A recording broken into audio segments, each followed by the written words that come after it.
পিন্ধনত হাৱাই চেণ্ডেল, বগা শাৰী আৰু এটা কলা বেগ। দেখাত সহজ সৰল, কিন্তুকে সাহসত বাঘিনীৰ দৰে।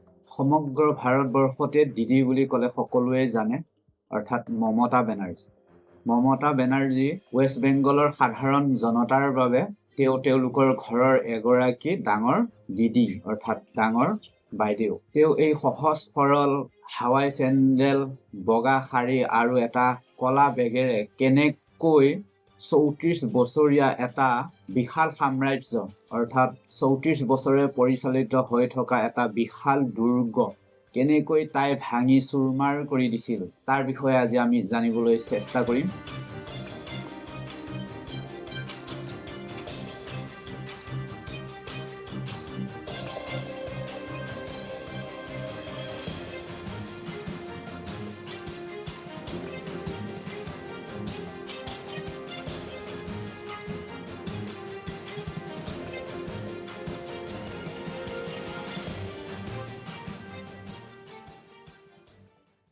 নমস্কাৰ, মই বিপুল ঠাকুৰীয়া। মই আজি আপোনালোকক জনাবলৈ চেষ্টা কৰিম কেনেকৈ দিদি অৰ্থাৎ মমতা বেনাৰ্জীয়ে ৱেষ্ট বেংগলৰ CM হৈছিল। তাই যে CM হৈছিল, তাইৰ এই জীৱনটোত CM হোৱাৰ যি জাৰ্ণিটোত তাইৰ সংগ্ৰাম, একাগ্ৰতা আৰু সাহস আৰু আত্মবিশ্বাসৰ যি এটা ধাৰা আছিল। আচলতে তাই বহু এটা সাধাৰণ ঘৰৰ ছোৱালী। দেউতাক এগৰাকী সাধাৰণ চাকৰিয়াল আছিল। তাইৰ 17 বছৰ হওঁতে তাইৰ দেউতাকৰ প্ৰাপ্তি হৈছিল আৰু মাক এগৰাকী হাউচৱাইফ আছিল। তেনেস্থলত গোটেই ঘৰৰ দায়িত্ব তাইৰ ওপৰত আহিছিল। তাই ঘৰৰ পৰিয়ালৰ সকলোতকৈ ডাঙৰ ছোৱালী আছিল। তেনেস্থলত 17 বছৰ বয়সতে তাই কলেজতো পঢ়িব লগা হৈছিল, ঘৰৰ দায়িত্বও নিৰ্ভৰ কৰিব লগা হৈছিল। এই সকলোবোৰ অভাৱ বা অসুবিধা নেওচি তাইৰ জীৱনৰ বাটত আগুৱাই গৈ আছিল। তাই কিবা এটা কৰাৰ এটা সপোন দেখা পাইছিল। অৰ্থাৎ তাই যোনটো যোগমায়া কলেজত তাই হিষ্ট্ৰীত অনাৰ্ছ লৈ পঢ়ি আছিল, তেনেস্থলত সেই কলেজত বামপন্থীৰ এটা দুৰ্গ আছিল আৰু কংগ্ৰেছৰ তাত কোনো ধৰণৰ সুংসূত্ৰই নাছিল। তেনেকুৱা এটা কলেজত তাই কংগ্ৰেছৰ এটা সৰু সংগঠন ষ্টাৰ্ট কৰি, ছাত্ৰ ইউনিয়ন ষ্টাৰ্ট কৰি তাই তাত ইলেকশ্যন খেলে, ইলেকশ্যনত জয়ী হয় আৰু তাত তাই এটা প্ৰসিদ্ধ নেতা হিচাপে কলেজৰ তাই পৰিচিত হয়। তাৰ পিছতে সেইখিনি সময়ত 1975 চনৰ পৰা 1977 চনত যেতিয়া ইমাৰ্জেঞ্চিৰ সময় চলি আছিল, সেই সময়ত তাই যিহেতু কংগ্ৰেছৰ এগৰাকী নেত্ৰী আছিল, ইমাৰ্জেঞ্চিৰ বিৰোধিতা কৰি সেইখিনি সময়ত জয়প্ৰকাশ নাৰায়ণে কলকাতালৈ আহিছিল। জয়প্ৰকাশ নাৰায়ণ অৰ্থাৎ ক্ৰান্তিকাৰী নেতা। সেইখিনি সময়ত গোটেই ইমাৰ্জেঞ্চিটোৰ বিৰোধিতা কৰি চৰকাৰ আহিছিল, বাওঁপন্থীৰ যোনটো চৰকাৰ আহিছিল, কলিজন গভাৰ্ণমেণ্ট আহিছিল। সেই গোটেই গভাৰ্ণমেণ্টটোৰ মেইন মানুহজনেই আছিল, আন্দোলনটোৰ মেইন মানুহজনেই আছিল ইন্দিৰা গান্ধীৰ এগেইনষ্টত জয়প্ৰকাশ নাৰায়ণ। এই জয়প্ৰকাশ নাৰায়ণ যেতিয়া কলকাতালৈ আহিছিল, জয়প্ৰকাশ নাৰায়ণৰ গাড়ীৰ সন্মুখত তাই শুই দি জয়প্ৰকাশ নাৰায়ণ গো বেক বুলি শ্লোগানেৰে, কংগ্ৰেছ জিন্দাবাদ নাৰাৰে তাই প্ৰতিবাদ কৰিছিল। আৰু সেইখিনি সময়তে কংগ্ৰেছৰ ওপৰ মহলাৰ সদস্যবোৰৰ দৃষ্টিগোচৰ আৰু তাইৰ সাহস আৰু আত্মবিশ্বাসৰ প্ৰতি তেওঁলোকে আকৃষ্ট হৈছিল। তাইৰ সেইটো ফাৰ্ষ্ট ষ্টেপ আছিল তাই কংগ্ৰেছৰ ওপৰ মহলাক এট্ৰেক্ট কৰা। ইয়াৰ পিছতেই লোকসভা নিৰ্বাচনৰ বাবে তাইক টিকেট দিয়া হৈছিল সোমনাথ চেটাৰ্জীৰ এগেইনষ্টত। সোমনাথ চেটাৰ্জী সেইখিনি সময়ত এটা বাওঁপন্থীৰ বলিষ্ঠ নেতা আছিল।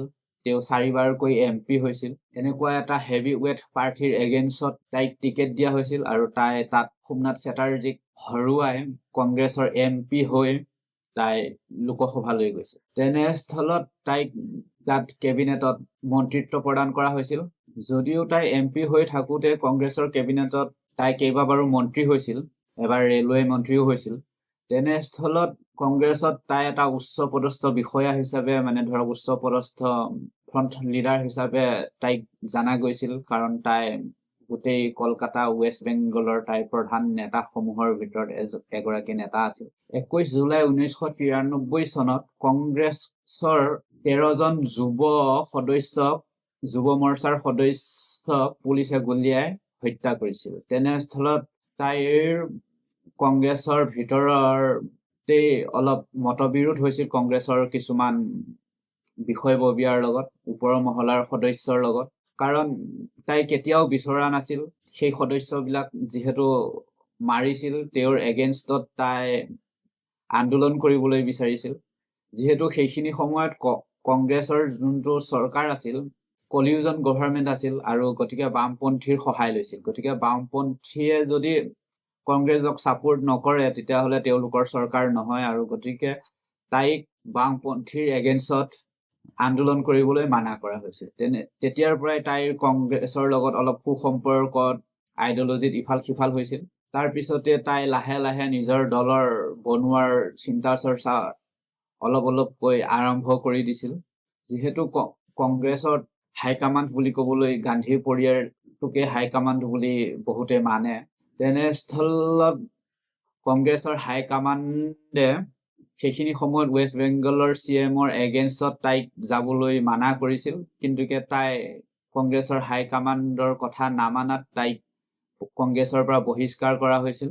1997 চনত তাইক কংগ্ৰেছৰ পৰা বহিষ্কাৰ কৰি দিয়া হৈছিল, আৰু তাই 1997 চনতে তাই নিজেও কংগ্ৰেছ ত্যাগ কৰে। তাৰপিছত 1998 চনত তৃণমূল কংগ্ৰেছ গঠন কৰে, আৰু তৃণমূল কংগ্ৰেছক বিস্তাৰ কৰিবলৈ দৃঢ় প্ৰতিজ্ঞ হৈ লাগি থাকে। তাই সাধাৰণ জনতাৰ দৃষ্টি আকৰ্ষণ কৰিবলৈ তেতিয়া সমৰ্থ হৈছিল যেতিয়া তাই 2006 চনত চিংগুৰ আন্দোলনত সাধাৰণ জনতাৰ হৈ তাই আন্দোলনত নিজেই গৈছিল। চিংগুৰ আন্দোলনটো আছিল টাটা গ্ৰুপ অফ ইণ্ডাষ্ট্ৰীৰ এগেইনষ্টত, অৰ্থাৎ চৰকাৰে টাটা গ্ৰুপ অফ ইণ্ডাষ্ট্ৰীক মাটি দিছিল তাত ইণ্ডাষ্ট্ৰী খুলিবলৈ চিংগুৰত।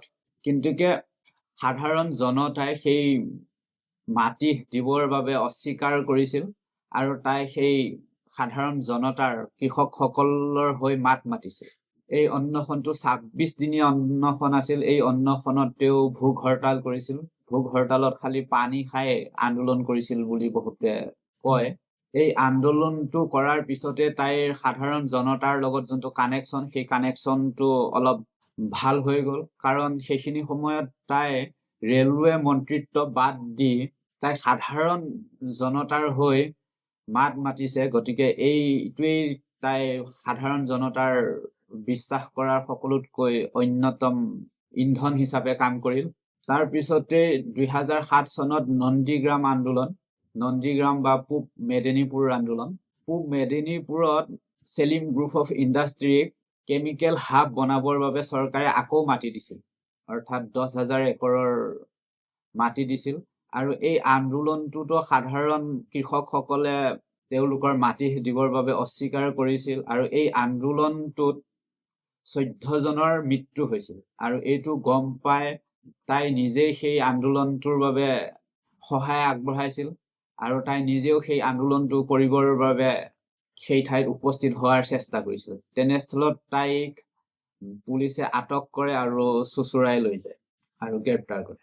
চিঙুৰ আৰু নন্দীগ্ৰামৰ এই দুয়োটা আন্দোলনত তাই সাধাৰণ জনতাৰ লগত যোনটো এটা কানেকশ্যন, সেই কানেকশ্যনটো বহুত ভাল হয়। কাৰণ তাই পিন্ধনত বগা শাৰী, হাৱাই চেণ্ডল আৰু এটা কলা বেগ, চামাৰাৰে এটা কলা বেগ, আৰু যোনটোত তাই সাধাৰণ মানুহবোৰক কয় যে তোমালোকে চিন্তা নকৰিবা, মই তোমালোকৰ লগত আছো, মই তোমালোকৰ দিদি, মই তোমালোকৰ ঘৰৰ এজন মানুহ। যিহেতু পিন্ধা উৰা সহজ সৰল, আৰু তাই AC ৰুমত নাথাকি সাধাৰণ জনতাৰ লগত ৰাজপথত আহি আন্দোলন কৰিছে, গতিকে এই আন্দোলনটোৰ দ্বাৰা তাই সাধাৰণ জনতাৰ মন বিশ্বাস জিকিবলৈ সমৰ্থ। ইয়াৰ পিছত তাই নেক্সট ইলেকশ্যন 2011 যোনটো ইলেকশ্যন হয়, এই ইলেকশ্যনটোত তাই সংখ্যাগৰিষ্ঠতা লাভ কৰি চৰকাৰ গঠন কৰে। অৰ্থাৎ তাৰপিছত লাগাতাৰ তাই চৰকাৰ গঠন কৰিয়ে আছে, বৰ্তমানলৈও তাইৰ চৰকাৰেই আছে। এই তাইৰ যোনটো এই দুৰ্গটো যে ইমান দিন গঠন হ'ল, এই দুৰ্গটো গঠন হোৱাৰ মেইন কাৰণটোৱে হৈছিল তাইৰ জাতীয়তাবাদৰ যোনটো আইডিঅলজি। তাই ইচ্ছা কৰিলে কংগ্ৰেছৰ এগৰাকী ডাঙৰ নেত্ৰী হৈ থাকিব পাৰিলে হয়, কিন্তু তাই নিজৰ আসন ত্যাগ কৰি সাধাৰণ জনতাৰ হৈ থিয় দিলে। প্ৰায় 13 বছৰ ধৰি সংঘৰ্ষ কৰিলে। তাই নিজৰ দলটোক বিস্তাৰ কৰিবলৈ 13 বছৰ ধৰি সংঘৰ্ষ কৰিব লগা হৈছিল। তেনেস্থলত এই গোটেই প্ৰক্ৰিয়াটোত তাইৰ একাগ্ৰতা, সংগ্ৰাম আৰু সৰলতাৰে মানুহবোৰৰ দৃষ্টি আকৰ্ষণ কৰিবলৈ সক্ষম হৈছে। তাৰপিছত আপোনালোক সকলোৱে হয়তো জানেই তাইক ৱেষ্ট বেংগলত জাতীয়তাবাদৰ যোনটো ঢৌ, যেনেকৈ ধৰক বিজেপিয়ে বহুবাৰ চেষ্টা কৰি আছে তাত কিন্তু তাইৰ দুৰ্গত বিজেপিয়ে কোনো ধৰণৰ প্ৰহাৰ কৰিবলৈ পৰা নাই। ইয়াৰ আগৰ ইলেকশ্যনটোতো বৰ্তমান যোনটো ইলেকশ্যন হ'বলৈ গৈ আছে ৱেষ্ট বেংগলত, এই ইলেকশ্যনটোৰ আগৰ ইলেকশ্যনটোত তাইৰ ভৰি ভাঙি গৈছিল আৰু বেণ্ডেজেৰে হুইল চেয়াৰত বহি তাই ভাষণ দিছিল। সেইখিনি সময়ত এটা নাৰা শ্লোগান বহুত প্ৰসিদ্ধ আছিল, খেলা খেলা খেলা হবে। বৰ্তমান সময়তো বহিৰাগত আৰু খিলঞ্জীয়াৰ যুঁজ বুলি তাই কৈ থাকে, কাৰণ তাই নিজকে তাইৰ কলকাতাৰ মানুহৰ দল বুলি ঘোষণা কৰে আৰু বাকী যিমান দল আহে কংগ্ৰেছ, বিজেপি, এইবোৰক তেওঁলোকে বহিৰাগত হিচাপে ট্ৰিট কৰে। আৰু গতিকে যদি মানে তাই হাৰি যায় তেতিয়াহ'লে বহিৰাগতৰ জয়ী হ'ব বুলি কয়, সাধাৰণ জনতাৰ হাৰ হ'ব। গতিকে তাই বহু ধৰণৰ শ্লোগান আৰু টেকনিকেৰে সকলোকে আকৰ্ষণ কৰে। ৱেষ্ট বেংগলত বৰ্তমান এইটোও ফ্ৰী, অকেলা দিদি চব্বে ভাৰী। গোটেই তাইৰ জীৱনৰ জাৰ্ণিটো যদি আমি চাওঁ তেনেহ'লে আমি এইটো গম পাওঁ যে তাইৰ গোটেই জীৱনটোত তাইৰ সংগ্ৰাম আছিল, কাৰণ তাইৰ দেউতাক সৰুতে ঢুকাই গৈছিল। তেনেস্থলত সেইখিনি সময়ত ঘৰ চলোৱাৰ পৰা আদি কৰি তাইৰ কেৰিয়াৰটো ষ্টাৰ্ট কৰালৈকে এটা বহুত ডাঙৰ সংঘৰ্ষ আছিল। এই গোটেই সংঘৰ্ষটোত তাই নিজৰ সপোনটোকো লৈ গৈ আছিল।